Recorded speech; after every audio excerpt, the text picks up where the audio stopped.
नमस्कार दोस्तों, स्वागत है आप सभी का क्रिक इन्फॉर्मर में। तो प्लेइंग 11 के इस कंपैरिजन वीडियो में हम लोग बात करने वाले हैं आईपीएल 2023 के 39वें मुकाबले की, जो कि केकेआर वर्सेस गुजरात टाइटंस के बीच खेला जाएगा। आपको इन दोनों टीमों का जो पहला इनकाउंटर है वो बखूबी याद होगा, क्योंकि वहां पे रिंकू सिंह की ऐतिहासिक पारी आई थी, जिन्होंने अंतिम ओवरों में 30 रन की दरकार थी और 30 रन बना भी दिए थे। तो हम इस मुकाबले की बात करेंगे, ये देखेंगे कि क्या पहले मुकाबले की तरह ये भी मुकाबला दिलचस्प रहेगा, किसकी बल्लेबाजी मजबूत है, किसकी गेंदबाजी मजबूत है, सब कुछ हम लोग 1-to-1 एनालिसिस किया जाएगा, दोनों टीमों का कंपैरिजन किया जाएगा, सोचा जाएगा, समझा जाएगा और परखा जाएगा कि किसकी टीम ऑन द पेपर मजबूत है। फिर एट लास्ट प्रेडिक्शन भी दिया जाएगा कि कौन कल मैच जीत पाएगा, मतलब किसके जीतने के चांसेस कल के मुकाबले में ज्यादा हैं। जो सबसे पहला पार्ट रहेगा हमारा इस वीडियो में वो पिच रिपोर्ट रहने वाला है। तो आइए पिच रिपोर्ट के बारे में जान लेते हैं, समझ लेते हैं, क्योंकि इसी के हिसाब से हम प्रेडिक्ट करेंगे कि कौन कल जीतेगा, मतलब किसका पलड़ा भारी रहेगा। तो अगर हम बात करें पिच रिपोर्ट की, तो यहाँ पे ईडन गार्डन में मुकाबला खेला जाएगा। बाउंड्रीज भी छोटी रहती है, मतलब डायमेंशंस भी छोटे रहते हैं। रन स्कोरिंग काफी आसान होता है, 200 के रेंज में आप यहाँ पे स्कोर देख सकते हो, क्योंकि अगर आप पिछले जितने मुकाबले केकेआर के यहाँ पे खेले गए हैं ईडन गार्डन में, वहां पे देखोगे तो 200 के ऊपर ही रन बने हैं। सीएसके ने 235 रन यहाँ कूट दिए थे, सारस ने 228, तो यहाँ पे केकेआर ने आरसीबी के खिलाफ खुद 204 रन बनाए। तो आप देख सकते हो कि सारे के सारे मुकाबले 200 के रेंज में गए, मतलब यहां पे भी आज की तरह बखूबी आपको बैटिंग फेस्ट मिलेगा, जहां पे रन स्कोरिंग काफी आसान होने वाली है। अब बात कर लेते हैं अपने वीडियो के सबसे मेन पार्ट पे आ जाते हैं, जो कि प्लेइंग 11 का कंपैरिजन है। सोच लेते हैं, समझ लेते हैं, परख लेते हैं कि किसका पलड़ा ऑन द पेपर भारी रहेगा। एक कंपैरिजन करेंगे, उसके बाद ये समझेंगे, फिर प्रेडिक्ट किया जाएगा कि कल किसके जीतने के चांसेस हैं। तो सबसे पहला जो कंपैरिजन रहेगा वो रहेगा ओपनरों का कंपैरिजन। देख लेते हैं कि किसके ओपनर किस पर भारी पड़ते हुए दिखाई दे रहे हैं। यहाँ पे सुमन गिल, रिद्धिमान साहा दिखेंगे, तो यहाँ पे जैसन राज एंड जगदीशन, जो रिद्धिमान साहा का हाल है वही एंड जगदीशन का हाल है। थोड़ा सा अनुभव रिद्धिमान साहा के पास ज्यादा है, थोड़ा सा यहाँ पे पावर प्ले में ये खुलकर जरूर खेल लेते हैं, जिस कारण एंड जगदीशन के ऊपर थोड़ा सा रेटिंग रिद्धिमान साहा को मिल जाती। वैसे टी20 मुकाबलों की बात करें तो दोनों का बराबरी पे हाल है, लेकिन एक्सपीरियंस और जो थोड़ा सा अटैकिंग नेचर है रिद्धिमान साहा के अंदर पावर प्ले में खेलने का, उसके कारण हम रिद्धिमान साहा को यहाँ पे तवज्जो दे देते हैं। बात कर लेते हैं सुमन गिल और जैसन रॉ की, और यही दो मेन कंपैरिजन होगा। बात करें अगर बैटिंग पिच की, बैटिंग फेस्ट की, तो यहां पे जैसन राज जरूर सुमन गिल से 20 पड़ते हुए दिखाई देंगे। अगर जैसी केकेआर की पिच पिछले कुछ मैचों में रही है, वैसी अगर कुछ पिच यहां पे भी रहती है, तो आप मानकर चलिएगा कि जैसन राय का पलड़ा सुमन गिल के ऊपर भारी पड़ता हुआ दिखाई देगा। लेकिन जो कंसिस्टेंसी है वो सुमन गिल के पास ही पाई जाएगी, मतलब चलने के ज्यादा, रन बनाने के ज्यादा चांसेस किसके हैं?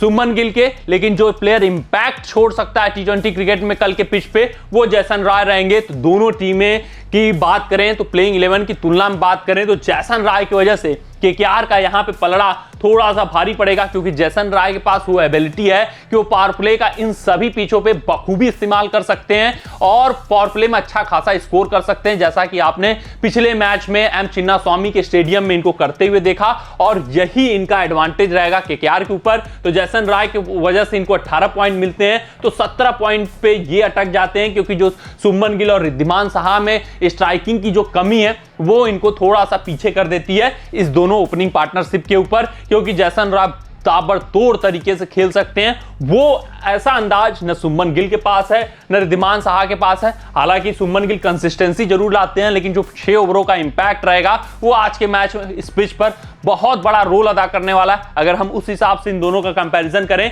तो यहाँ पे ये वाली टीम थोड़ा सा 19 हो जाती है गुजरात टाइटंस की, केकेआर का इंपैक्ट ज्यादा आ जाता है यहाँ पे जैसन राय की वजह से। अब तो आइए बात कर लेते हैं दोनों टीमों के मिडिल ऑर्डर बल्लेबाजी की। तो यहाँ पे अगर गुजरात टाइटंस की बात करें तो आपको हार्दिक पांड्या, विजय शंकर, 2 मिडिल ऑर्डर के बल्लेबाज दिखेंगे। तो यहाँ पे वेंकटेश अय्यर, नीतीश राणा। अगर हम स्ट्राइकिंग कैपेबिलिटी की बात करें तो यहाँ पे वेंकटेश अय्यर, नीतीश राणा थोड़ा सा 20 पड़ते हुए दिखाई देंगे हार्दिक पांड्या और विजय शंकर के ऊपर, क्योंकि हार्दिक पांड्या और विजय शंकर दोनों स्लो गति से स्टार्ट करेंगे, फिर लास्ट में एक्सीलरेट करने का मादा रखते हैं, लेकिन यहां पे दोनों ही बल्लेबाज शुरुआती बॉलों से हिट करने का कैपेबिलिटी रखते हैं, तो थोड़ा सा स्ट्राइकिंग कैपेबिलिटी में जरूर ये आगे निकलते हैं, लेकिन जो कंसिस्टेंसी फैक्टर है वो हार्दिक पांड्या और विजय शंकर को इनसे 20 बनाती है, जिस कारण गुजरात टाइटंस का मैं पलड़ा थोड़ा सा भारी रखूंगा, क्योंकि हार्दिक पांड्या एक ऐसे बल्लेबाज हैं जो काफी विध्वंसक गति से पहले बॉल से भी खेल सकते हैं, लेकिन आजकल गुजरात टाइटंस के लिए वो जरूर स्लो खेलते हैं, नंबर 3 पे और थोड़ा सा एंकर की भूमिका में चले जाते हैं, जिस कारण मैं बोल रहा हूं इस वीडियो में कि थोड़ा सा स्ट्राइकिंग कैपेबिलिटी इनसे कम है, लेकिन अगर ये विध्वंसक रूप में आ गए तो फिर इन दोनों से ये अकेले 20 पड़ते हुए दिखाई देंगे। तो मिडिल ऑर्डर में यहां पे गुजरात टाइटंस का हल्का सा पलड़ा भारी है, ये उनको 19 पॉइंट मिलते हुए दिख रहे हैं, तो इनको 18 पॉइंट, क्योंकि इन दोनों के पास भी क्षमताएं हैं लेकिन थोड़ी सी कंसिस्टेंसी कम है और अनुभव भी हार्दिक पांड्या के मुकाबले इन दोनों बल्लेबाजों का कम है, जिस कारण मिडिल ऑर्डर बल्लेबाजी में थोड़ा सा 19 जरूर है हार्दिक पांड्या की गुजरात टाइटंस, लेकिन केकेआर भी कम नहीं है, अपने दिन ये दोनों भी अच्छा खासा स्कोर कर सकते हैं और वेंकटेश अय्यर तो इस साल कंसिस्टेंसी भी मेंटेन करके चल ही रहे हैं। तो अब ये तो मिडिल ऑर्डर की बल्लेबाजी रहा जहां दोनों टीमें लगभग बराबरी पे हैं, ओपनिंग कॉम्बिनेशन में भी लगभग बराबरी पे हैं, जैसन रॉय के इंपैक्ट के कारण थोड़ा सा केकेआर का पलड़ा भारी पड़ता हुआ दिखाई दे रहा है। अब बात कर लेते हैं फिनिशिंग डिपार्टमेंट की, यहीं पे आपको मेजर डिफरेंस दिखेगा दोनों टीमों में।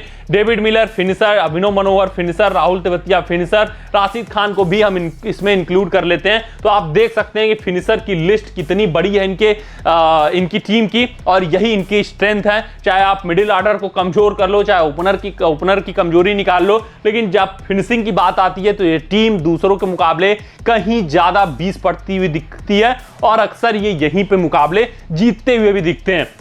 अगर हम इनके फिनिशिंग की बात करें तो जो पूरा दारोमदार है वो रिंकू सिंह पर आ टिकता है। आंद्रे रसेल का फॉर्म इनके साथ नहीं है, डेविड विजय अभी उतना प्रदर्शन नहीं कर पाए, शार्दुल ठाकुर खेले तो ठीक, नहीं तो वैभव अरोरा आपको खेलते हुए दिखेंगे, तो यहां पे भी आप फिनिशर की भूमिका नहीं सोच सकते हो। तो आपको देखना पड़ेगा कि रिंकू सिंह कैसा प्रदर्शन करेंगे, तो फिनिशर का कंपैरिजन कर लो तो बस आपको यहीं पे आपको सारी चीजें क्लियर हो जाएंगी। तो इनके पास क्वालिटी वो भी नंबर में मौजूद है, मतलब डेविड मिलर अगर चूके तो अभिनव मनोहर के पास क्वालिटी है फिनिशिंग करने का, अभिनव मनोहर भी चूके तो राहुल तेवतिया तो महारत हासिल कर चुके हैं फिनिशिंग डिपार्टमेंट में, फिर राहुल तेवतिया भी चूके तो राशिद खान बाकी ही है। तो इनके पास नंबर प्लस क्वालिटी दोनों मौजूद है, यहाँ पे क्वालिटी भी कमी है। आंद्रे रसेल का फॉर्म उनके साथ नहीं है, बहुत ही बुरा खेल रहे हैं। वहीं रिंकू सिंह के ऊपर इनकी पूरी डिपेंडेंसी है, लेकिन ये भी जो स्ट्राइकिंग की क्षमता है वो क्षमता आपका रिंकू सिंह से कंपेयर नहीं, मतलब रिंकू सिंह का डेविड मिलर से, राहुल तेवतिया से नहीं आप कंपैरिजन कर सकते हो। रिंकू सिंह को कुछ बॉलें चाहिए होती सेटल होने के लिए, लेकिन यहां पे इन बल्लेबाजों को कोई भी बॉल सेटल होने के लिए भी रिक्वायरमेंट नहीं है। तो यहां पे 15 पॉइंट मिलते हैं फिनिशिंग डिपार्टमेंट में। आंद्रे रसेल के आउट फॉर्म होने की वजह से इनके फिनिशिंग डिपार्टमेंट के मार्क्स कटते हैं, तो यहां पे आप एक भी मार्क्स नहीं काटना चाहोगे, क्योंकि यहां पे नंबर भी मौजूद है, क्वालिटी भी मौजूद है, जिस कारण गुजरात टाइटंस का पलड़ा यहां पे भारी पड़ता हुआ दिखाई दे रहा है। और जितने भी मुकाबले होते हैं, जिस टीम से भी होते हैं, जो एक्स फैक्टर गुजरात टाइटंस का रहता है वो इनका फिनिशिंग डिपार्टमेंट रहता है, यहीं पे ये मुकाबले जीतते हुए अन्य टीमों से दिखते हैं। अब बात कर लेते हैं फिनिशिंग डिपार्टमेंट, तो हमने देख लिया कि गुजरात टाइटंस कितनी आगे है केकेआर टीम से। बात कर लेते हैं स्पिन डिपार्टमेंट की, स्पिनरों में कौन किस पर 20 पड़ता हुआ दिखाई दे रहा है। अगर हम बात करें गुजरात टाइटंस की स्पिनरों की, तो यहां पे राशिद खान आपको दिखेंगे, नूर अहमद दिखेंगे, दोनों में क्वालिटी मौजूद है, दोनों ही विकेट टेकिंग बॉलर हैं। वहीं आपको राहुल तेवतिया भी कुछ ओवर स्पिन के डाल सकते हैं, हालांकि हार्दिक पांड्या का जो विश्वास रहता है वो राहुल तेवतिया के ऊपर उतना नहीं रहता है। तो दो मेन बॉलर होंगे, वो राशिद खान और नूर अहमद होंगे। यहाँ पे स्पिन डिपार्टमेंट देखें तो यहाँ पे 3 स्पिनर आपको दिखेंगे, और ये केकेआर की स्ट्रेंथ है। जैसा इनका फिनिशर डिपार्टमेंट स्ट्रेंथ है, तो यहाँ पे भी इनका स्ट्रेंथ है। सुनील नरेन, वरुण चक्रवर्ती पिछले मैच के हीरो रहे, सुयश शर्मा जो पिछले मैच के हीरो रहे वो इंपैक्ट प्लेयर के रूप में खेलते हुए दिखेंगे। तो ये 3 बॉलर होंगे स्पिन डिपार्टमेंट में, तीनों क्वालिटी बॉलर, और तीनों ही इकोनॉमी रेट कम कर सकते हैं, मतलब अच्छे कम रन देकर अपने ओवर्स निकाल सकते हैं, इकोनॉमी रेट भी कंट्रोल कर सकते हैं। और वहीं यहाँ पे जो डिपेंडेंसी है थोड़ा सा राशिद खान के ऊपर ज्यादा है। वहीं नूर अहमद ऐसे बॉलर हैं जो हाई रिस्क हाई रिवार्ड वाले प्लेयर हैं, मतलब अगर विकेट ले गए तो 2-3 बंडल्स में लेकर जाएंगे, लेकिन इनका रन देना काफी निश्चित रहता है, क्योंकि जो लाइन लेंथ ऐसे बॉलर हैं वो कम ही मेंटेन कर पाते हैं। बहुत सी बॉलें पैर पे फेंकेंगे, बहुत सी शॉर्ट पिच फेंकेंगे जिस पे रन बनाना आसान होता है, लेकिन कुछ ऐसी डिलीवरीज भी फेंकेंगे जहां पे विकेट टेकिंग डिलीवरीज होंगी और बैट्समैन को ब्लफ करके ये विकेट लेते हैं। तो नूर अहमद के ऊपर उतना तो मैं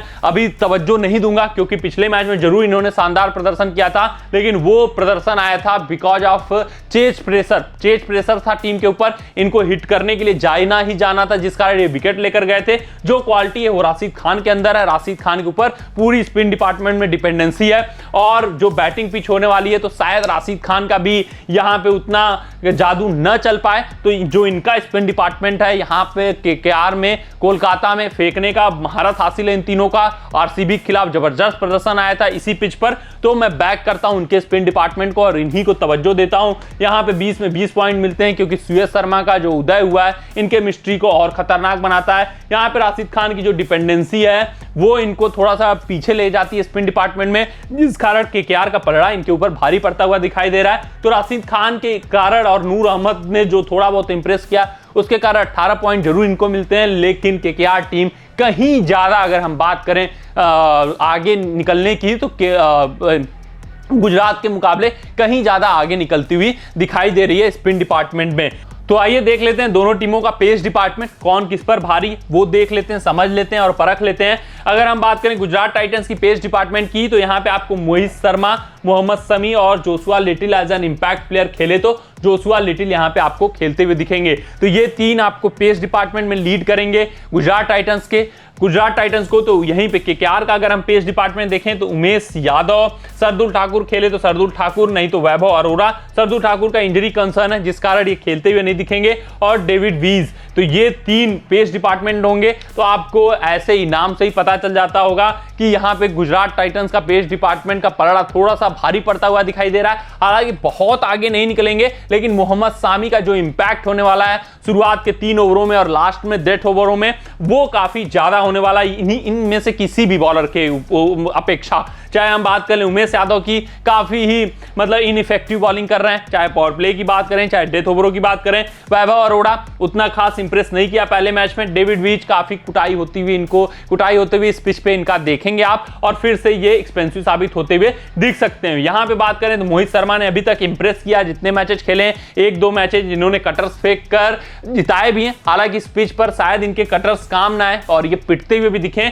लेकिन जो इंपैक्ट है यहाँ पे पेस बॉलिंग में मोहम्मद शमी का है। जोशुआ लिटिल ने भी जितने मैचेस खेले हैं इंप्रेस नहीं किया, लेकिन एक वेरिएशन लेफ्ट आर्म पेस के रूप में देते हैं, जिस कारण इनको प्रीफर कर रही है गुजरात टाइटंस। तो जो इंपैक्ट है वो मोहम्मद शमी का है, उसी कारण गुजरात टाइटंस का पलड़ा यहां पे भारी पड़ता हुआ दिखाई दे रहा है। 18 point pace department Gujarat Titans को मिलेंगे, तो मात्र 15 पॉइंट, क्योंकि कोई भी स्ट्रेंथ इनके पेस डिपार्टमेंट में नहीं मौजूद है। सारे के सारे आपको पिटते हुए नजर आएंगे। हालांकि 3 बॉलरों को मिलाकर मात्र 8 ओवर निकालने हैं, लेकिन निकालने तो हैं 8 ओवर इनको। चाहे उमेश यादव को ले लें, चाहे वैभव अरोड़ा को ले लें, चाहे डेविड वीज ले लें, तो 8 ओवर इनको निकालने पड़ेंगे किसी भी तरीके से। इन पेसरों को लेकर पेस इनका बहुत ही कमजोर है। कोई भी ऐसा बॉलर, सिंगल बॉलर नहीं है जिसके ऊपर ये डिपेंड कर जाए कि डेथ ओवर में बॉलिंग करें पेस डिपार्टमेंट में। ना ही इनको कोई भी एक ऐसा सिंगल बॉलर मौजूद है जिसके ऊपर ये डिपेंड हो जाए कि ये पावर प्ले के ओवर अच्छे तरीके से निकाल सकते हैं। पिछले साल उमेश यादव जरूर एक डिपेंडेंट बॉलर थे जो पावर प्ले में बेहतरीन गेंदबाजी करते थे,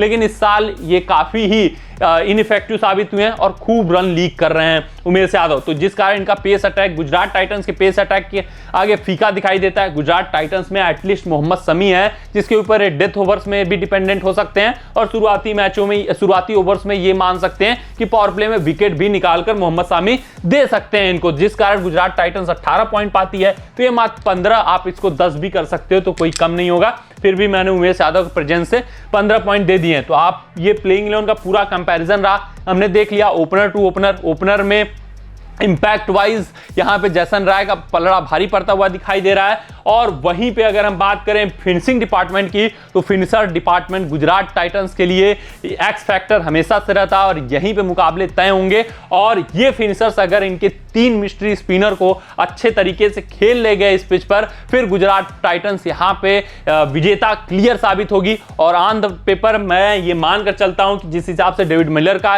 एबिलिटी है स्पिन खेलने की, चाहे राहुल तेवतिया की एबिलिटी हो, हो, चाहे अभिनव मनोहर की एबिलिटी हो, तीनों को मैं बैक करता हूं कि वो यहां पे जो इनके मिस्ट्री स्पिनर हैं, जो 12 ओवर का इनका स्पेल रहेगा, जो इस मैच का टर्निंग पॉइंट रहेगा, मतलब जो भिड़ंत रहेगी वो इन 3 mystery spinner versus Gujarat Titan की फिनिशिंग डिपार्टमेंट। जो जैसा यहां पे परफॉर्म करेगा, जो इन दोनों में विजेता होगा वही इस टीम का, इस मैच का विजेता होगा। और मैं एबिलिटी को देखकर बैक कर रहा हूं कि मिलर, अभिनव मनोहर और राहुल तेवतिया इन 3 स्पिनरों की मिस्ट्री इस बैटिंग पिच पर समझ जाएंगे और अच्छा खासा इनके खिलाफ रन अर्जित करेंगे, जिस कारण on the paper Gujarat Titans मजबूत है और इनके जीतने के भी चांसेस कल के मुकाबले में बहुत ज्यादा है in comparison to KKR team, क्योंकि केकेआर के 8 ओवर पेस के उसका भी बखूबी ये फिनिशर्स फायदा उठाएंगे। फिर जब इनका स्पिन ट्रायो है उसमें नरेन का फॉर्म एक कॉज ऑफ कंसर्न है और ये तीनों ग्रुप में परफॉर्म करेंगे कि नहीं परफॉर्म करेंगे ये भी देखने वाली बात रहेगी। और इनका जो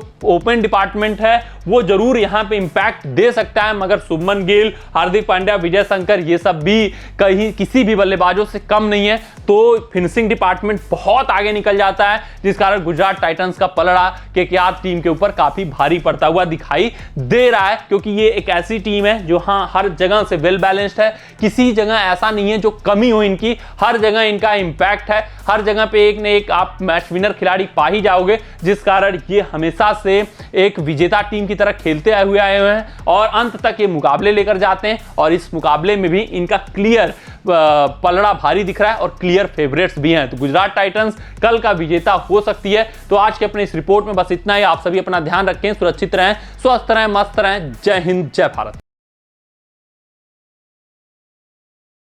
अगर ये वीडियो आपको पसंद आया हो तो इसे लाइक और शेयर करें और क्रिकेट से जुड़ी अन्य जानकारियों के लिए हमारे चैनल को सब्सक्राइब करना ना भूलें।